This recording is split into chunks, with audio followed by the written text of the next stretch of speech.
নির্বাচনকালীন তত্ত্বাবধায়ক সরকার ব্যবস্থা ফেরাতে আপিলের রায় আগামী ২০ নভেম্বর। প্রধান বিচারপতি ডক্টর সৈয়দ রেফাত আহমেদের নেতৃত্বাধীন ৭ বিচারপতির পূর্ণাঙ্গ বেঞ্চে এদিন ঠিক করা হয়। এর আগে রাষ্ট্রপক্ষ তাদের শুনানি শেষ করে। তার আগে শুনানি করে বিএনপি জামায়াত সহ আপিলকারী সব পক্ষ।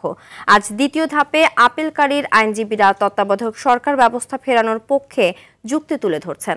গত ২৭ আগস্ট তত্ত্বাবধায়ক সরকার ব্যবস্থা বাতিলের রায় পুনর্বিবেচনার আবেদনের প্রাথমিক শুনানি শেষে আপিলের অনুমতি দেয় আদালত।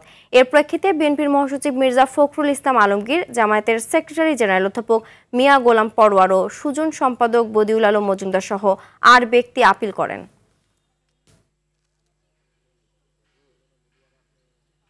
আমরা বলেছি যে ৭ জন বিচারপতি, যার মধ্যে ৪ জন তত্ত্বাবধায়ক সরকার ব্যবস্থা বাতিলের পক্ষে ছিলেন, ৩ জন ছিলেন রাখার পক্ষে। আমি ফাইনালি যেটা বলেছি আদালতের সামনে, যেহেতু সংবিধান এবং আমাদের আইন মোতাবেক সুপ্রিম কোর্টের আপিল বিভাগের তার ইতিপূর্বে প্রদত্ত কোনো রায় বা আদেশ পুনর্বিবেচনা রিভিউ করার ক্ষমতা আছে, সেই ক্ষমতা বলে ওনারা এই রায়টি পুনর্বিবেচনা করতে পারেন।